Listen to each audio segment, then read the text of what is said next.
D'accord. Lune Bo, Mendy Ndougoubi riche comme d'habitude. Il y a énormément de choses qui se sont passées. Absolument. Donc, actualité, comme d'habitude, dañ koy tàmbali ak Walf Quotidien. mu di bu baax bi donc floraison de candidature mu mel ni jamono ji Aliou Sow lu dul localité jamono ji nekkul actualité. ndax Walf Quotidien def na ci xëtam gu njëkk floraison de candidature. L'autorité de Macky à rude épreuve mu mel ni jamono ji ku ci nekk yaa ngi génn di wax naan que même bu fekkente ne boole wuñ la ci liste yi aussi yow tu ne vas pas te laisser faire. Oui, loolu mooy firnde ni rek en général enfin il est communément dit que Macky Sall l'autorité de Macky Sall gars yi dañ koy comment dire dañ koy minimiser voyez-vous depuis combien de temps ce président de la République donc 2012 ba tey mi ngi ci réew mi et que il y a beaucoup de choses il paraîtrait que ni da koy demander ay collaborateurs am mais collaborateurs yi duñ ko def sans doute parce que xëy na peut-être dañ ko kiiwul dañ ko comment dire dañ ko nawloowul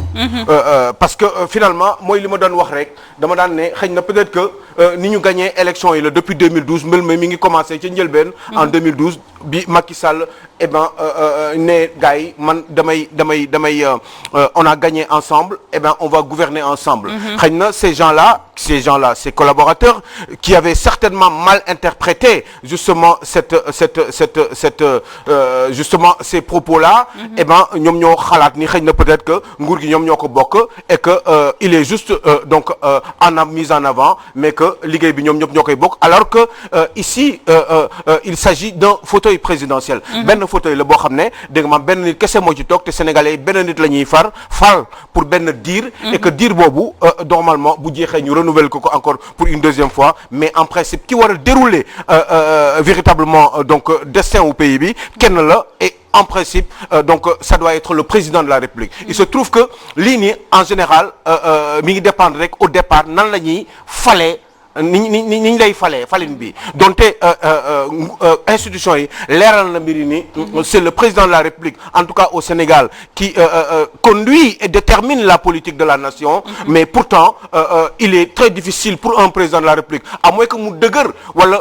mu xaw a mu xëccoo comme Abdoulaye Wade ni mu ko defee woon donc en 2011 ak Moustapha Niasse quand il disait que ni man la ñu fal du yow Moustapha Niasse même bu fekkee ne da nga ma jàppale au deuxième tour eh ben man la ñu fal eh ben man maay déroulé finalement gis ngeen ni au bout de 11 mois de collaboration ci la Abdoulaye Wade amatul woon choix et il était obligé donc Moustapha Niasse si la mën a def yu bari yoo xam ne après finalement Abdoulaye Wade def na ko ci wàllum liggéeyam bi les travaux qu'il a eu à entreprendre yooyu yëpp il l'a fait tout seul certainement bu fekkoon dafa nekkoon ci espèce su benn symbiose boo xam ne plusieurs xel ñooy duggandoo en même temps dans sa tête eh bien ça aurait été beaucoup plus compliqué moo tax évidemment Macky Sall bi mu ñëwee ne on a gagné ensemble on va gouverner ensemble peut-être que certains ou d'aucuns pensaient que ni eh ben ñoom ñoo war a bokk nguur gi parce que forcément ñoom ñooy gouverner ensemble mais gouverner ensemble ne veut pas dire forcément que on prend les décisions ensemble parce que encore une fois dafa am koo xam ne moom la ñu jiital ci réew mi te kooku moo war a teg exactement moo war a joxe la ligne de conduite et ben les autres suivent derrière et aider ko dans sa politique bi nga xam ne moom moo tax ñu fal ko parce que une majorité moom moo ko jàppale donc mais Aliou Sow même si biir Walf Quotidien bi sax ñu si wax que liste parallèle mooy li nga xam ne mënta ñàkk rawatina ci diwaan yi nga xamante ne moo di Dakar Thiès ak Saint-Louis mu mel ni foofu moom concurrence bi daan na rude bu baax waaw loolu yëpp mooy suite bi ma doon wax nii rek finalement après da ngay gis nag ci yooyu xam nga am na yoo xam ne day feeñ am na yoo xam ne du feeñ mooy yi ñuy wax noonu ci yenn façon liggéey yi mais dina feeñ tuuti rek ci retard bi par rapport ak liggéey parce que da leen di wax def leen yenn yi collaborateur bi duñ ko def parce que il pense que ni Macky Sall ñoom tam dañu war a def lu leen neex et que c'est pas forcément le président qui décide même bu fekkee ne institution yi loolu la ñuy wax mais lii gën a feeñ ni li ko gën a fësal mooy ci élection locale yi nga xam ne da nga maam on se rend bien compte que ni Macky Sall bu waxee yenn yi c'est d'une évidence que ni beaucoup de ses collaborateurs beaucoup de ses proches de ces gens qui sont autour de Benno Bokk Yaakaar bi nga xam ne moom moo ko jiite ces gens-là une bonne partie refuseront de suivre justement donc les directives du président de la République parce que sans doute dañu xalaat ni à tort ou à raison que peut-être président bi dafa juum wala président bi xamul li mu war a def wala président bi il est mal conseillé wala information yi ñu koy jox par rapport à certaines décisions qu'il prend eh bien information yooyu ce sont des informations erronées etc. donc ça fait que ils sont pas en général lu ci bari tout à fait d'accord ak président parce que lu ci bari dañu naan waa ji dafa am ñeenti nit wala une dizaine de personnes yoo xam ne ñoom ñoo nekk autour de sa personne et que c'est eux donc qui décident à la place justement d'une majorité boo xam ne président bi jegewu leen tolop évidemment Théodore Simedo voudrait intervenir. waaw man li ma jaaxal Aliou Sow dafa am benn affaire boo xam le problème man dama ko wax le problème de Benno Bokk Yaakaar c'est l'APR te dans l'APR il y a une chose il y a trop de parachutage qu'on se dise la vérité ñaanaa yoo xam ne ay responsables yoo xam ne ma ne li ñu am il ne doit qu'à leur proximité avec le président. Absolument. Mais ils n'ont aucune légitimité politique sur le terrain. Amuñu ñaari nit mënuñu organiser RPI bu ñuy def sax ay RPI sax réunion publique d'information mënuñu ko organiser galaa ñuy def meeting te bu ñuy def manifestation lan la ñuy def dañuy dem ci beneen responsable bu am doole beneen commune mobiliser fa ay booy ñu ñëw ak seen car rapide Ndiaga Ndiaye andi seen t-shirt loolu ñu ngi naxaatee nit ki boo xamee ne amoo légitimité politique ngir yàlla na nga rangé wu te loolu nag moo bëri APR xamul lu tax du ñu rangé est-ce que xamul lu tax du ñu rangé wu xoolal le cas de parce que en réalité il faut donner des exemples concrets pour confirmer yow li nga wax nii regarde le cas de Mbao parce que tout simplement Abdou Karim Sall est ministre de la République que forcément il veut s'imposer pour foqati comment dire mairie bi le garçon qui s'appelle donc nu mu tudd Abdoulaye xawma lan nu mu tudd Abdoulaye Pouy Obama un garçon formidable un garçon boo xam ne il est jeune il a de l'avenir j'ai envie de rappeler que au Sénégal 70% des Sénégalais ont moins de 35 ans donc ñoom Abdou Karim Sall ñi nga xam ne ñoom ils sont juste là ils sont reconnus juste parce que ils sont ministres de la République ñoom ñoo ñëw taxaw ñu ne ñoom dañuy décider alors que le garçon est aimé par sa population de Mbao. mu mel ni foofee ca Yoff aussi nar naa tar bu baax a baax ndax gis nañ ki nga xamante ni moo di Modou Gueye Direct News def ko ci xëtam gu njëkk mu mel ni def nañ Modou Gueye descend en flamme Diouf Sarr mu mel ni def na le bilan en quelque sorte ci doxalin yi nga xamante ni Abdoulaye Diouf Sarr def na ko foofee ca Yoff ndax nee na Abdoulaye Diouf Sarr est très négatif il a été élu par la population de Yoff mais il utilise sa posture à des fins aux antipodes des intérêts de sa commune c'est-à-dire moom boppam la fi nekkal mais doxul ci li nga xamante ni mooy gën a ñoŋal population. xam nga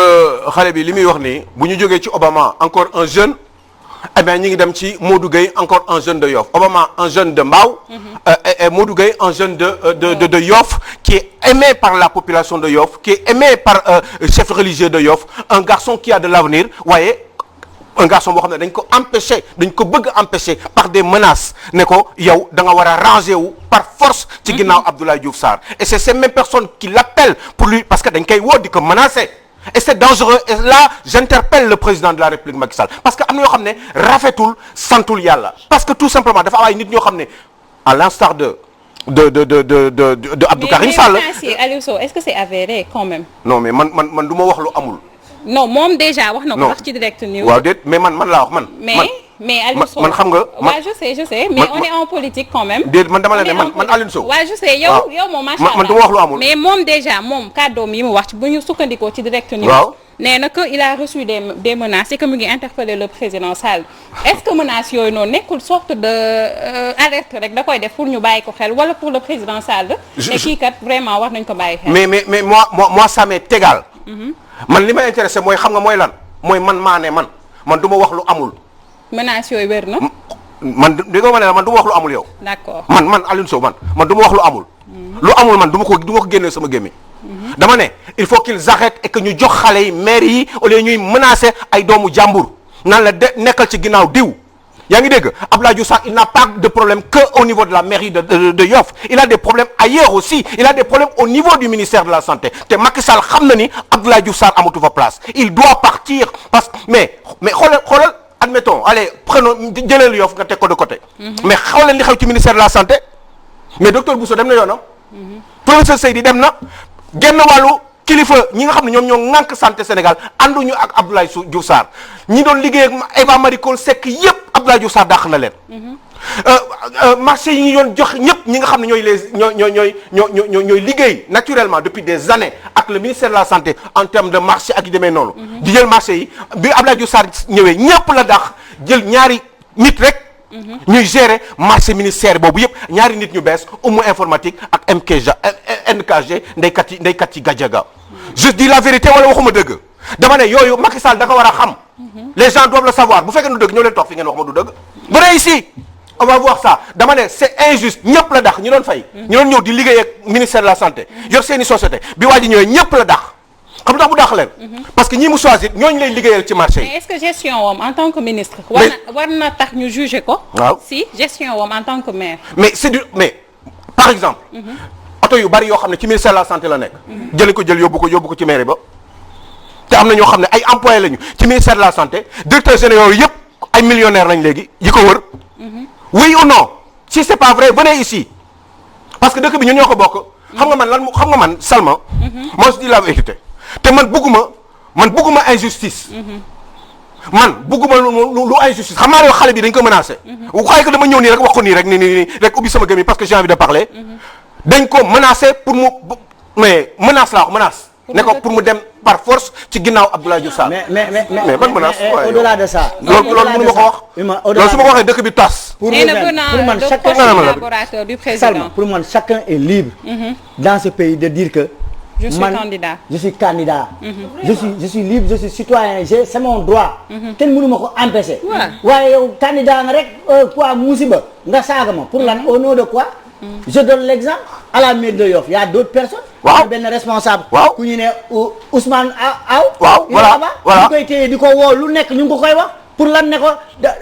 il faut nga ranger wu parce que. xam nga lan la ñu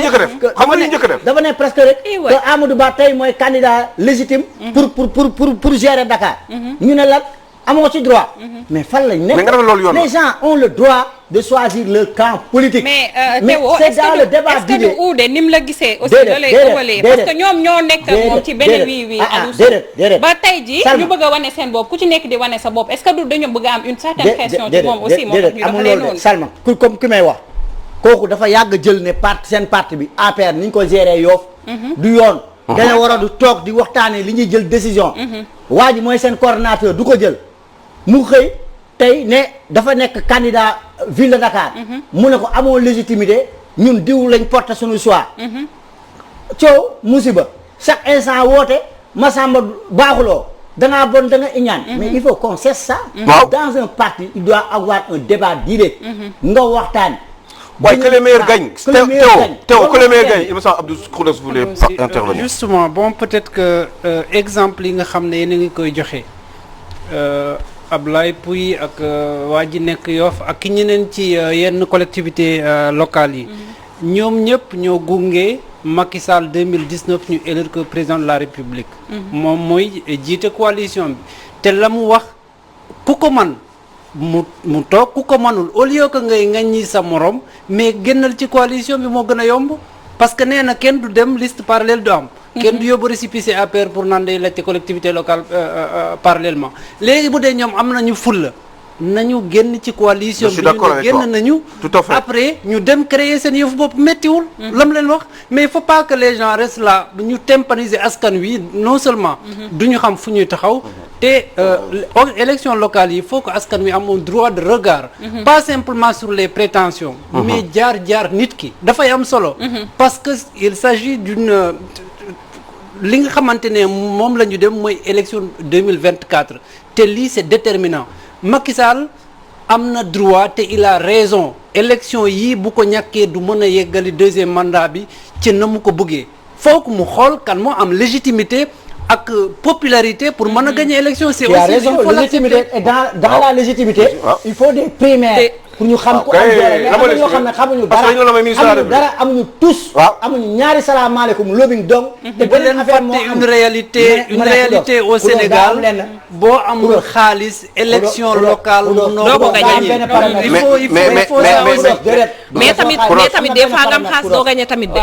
daa am benn paramètre ma wax la ko 2009 élection locale 2009 je pèse bien mes mots amul lu PDS génnewul xaalis c'est vrai. Benno Siggil Sénégal ñëw gañe ko gis naa ñoo xam ne Benno 50 000 francs la ñu yoroo woon campagne wala 100 000 francs affaire bi du foofu xam nga lan la yéeg bi ak ni ngay toogee ak sa askan. waaw te nag loolu nga wax loolu la ñu xam. c'est pas une raison. yow mii Macky Sall doo ma woo sa parti ne ma jëndal sama carte nañu cheminer ma jënd carte waaye bu ma jëndee sa carte pour nga jox ma cër la waaye doo ñëw jël koo xam ne tekkiwul dara amul ñaari salaamaaleykum mu ñëw ne daf may jiite. mais léegi nga génn ci coalition bi man bu dee man damay toog si biir parti bi damay combattre même bu ma naree def sax vote sanction dama koy def parce que ñàkk fayda mënul passé man ma liggéey may liggéey benn ku dekkiwul dara ñëw ne daf may jiite. loolu ñàkk bi ngay ànd ak moom boo ko nanguwee teg condition ma ne boo ko nanguwee yow Khoudoss da ngay ñàkk fayda. non du loolu non Khoudoss ma jox la benn exemple par exemple. loo ko bëgg. pardon. ma bëgg la sama Khoudoss ma jox la benn exemple rek pour terminer. par exemple pour le gosse là que ñu kii wax nii nu mu tudd. Modou Gueye bi nekk Yoff Modou Gueye nekkul APR Modou Gueye c'est un soutien juste du président Macky Sall. il le soutient directement. soutien la waaw. non dama ne moom mouvement am la yor. mais c'est un gosse qui est extrêmement bien aimé mais il faut aller à Yoff demander. xam Macky Sall mu dem ci béréb yooyu il faut kaaw ki nga xamante ni moo di Adama Faye moom aussi lay def suite rek mais mën nañu wax sax ci tribune li nga xamante ni moom la def ci xëtam gu njëkk di def perte de vitesse et de ténor manque d'influence sur la scène politique mu mel ni comment Macky a décrété la mort du parti socialiste donc mu mel ni def nañ ci xët gu njëkk gi lee nataalu le président Sall Abdoulaye Wilane maire bu Kaffrine ainsi que Aminata Mbengue Ndiaye ak Serigne Mbaye Thiam. Bah qu'est-ce que vous voulez que je vous dise on en a tellement parlé ici xam nga Petit Déj dafa riche. yii nii wax nañ ko fi ba sonn.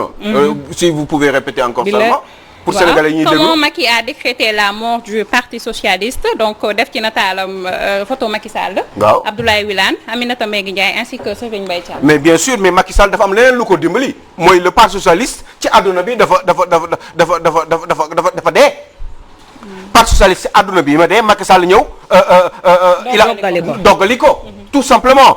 booy xool ci àdduna bi même partout en France au Portugal le socialisme est-ce que mos ngeen déggati ñu leen di wax ay réunion internationale socialiste amatul pratiquement parce que tout simplement terme bi amatul sens nit ñi leneen la ñu nekk en France Macron a tué le parti socialiste au Portugal c'est pareil l'ancien socialiste là il est parti parce que tout simplement loolu amatul sens foofu nit ñi beneen façon la ñuy gisee léegi ay socialisme ak ay communisme yooyu moo fi taxawul xam nga lan moo taxaw mooy les besoins immédiats des populations du monde en général bu fekkee ne mën nga ko résoudre yow tout simplement le problème il est réglé et Macky Sall quand il est venu c'est vrai que il fallait qu'il assume ses responsabilités et que Parti socialiste pour le cas du Sénégal moom moo choisir ne moom dañuy ànd avec inspiration Tanor bien évidemment feu Ousmane Tanor Dieng ñu ne ñoom dañuy ànd ak donc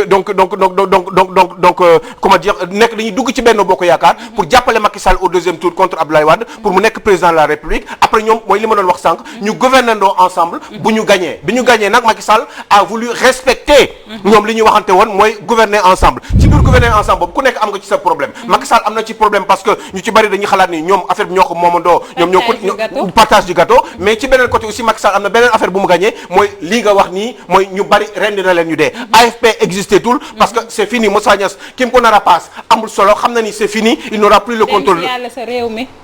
réew mi mooy Idrissa Seck il l'a complètement écrasé définitivement c'est fini je crois que c'est un gros naïf et on s'en rend bien compte au fur et à mesure du temps parce qu'il y a quelques mois waxoon naa ko et gis ngeen ni mbir mi ni muy demee ndax Mimi Touré Macky Sall recevoir na Mimi Touré dégg ngeen ah Mimi Touré mi remplacé woon Idrissa Seck Macky Sall kañ la gëj a gis Idrissa Seck léegi barki démb Macky Sall recevoir na Aminata Touré mi nga xam ne moom la dàqoon toroxal ko pour mu remplacer loo ko par Idrissa Seck Idrissa Seck moom nga xam ne mi ngi ci mbir mi depuis ñeenti weer wala juróom-benni weer eh bien Idrissa Seck boobu noonu lan lañ koy pareel dafa réer mër ana luñ koy pareel moom c'est fini pour lui et je l'avais dit donc maintenant lenn moo la Macky Sall il va essayer de retrouver tout le monde pour que après. mburoog soow ngay am foofu. mais mburoog soow bi Macky Sall daf ci sotti dafa commencer di ci wis vinaigre mais bouteille bi jeexagul bouteille bi da ci wis vinaigre mais bouteille bi dina ko si vider définitivement bu boobaa dina weex xatt ci ndamal Kajoor. mooy lañ doon wax début ba rek vaar yi la mais vaar yi laa bëgg ñu indiwaat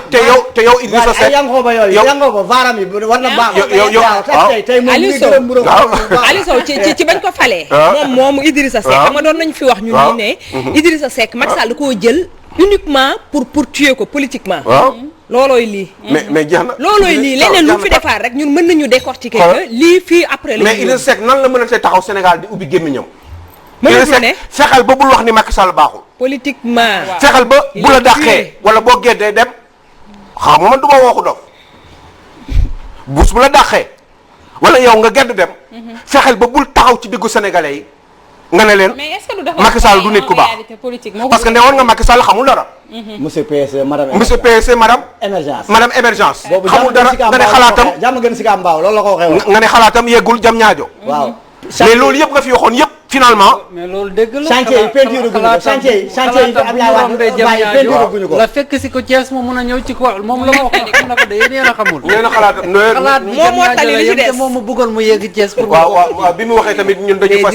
fas yéene woon rek dafa fas yéene woon boobu tamit ñun ñoo xamul xudos non ñun dofuñu dina jàpp xam nañ bu baax la ñuy def macha allah c'est actualité yi j'espère que j'ai bien travaillé oui comme toujours ñu lay jaajëfal di nuyu la maman Henriette ak la siste Néné voilà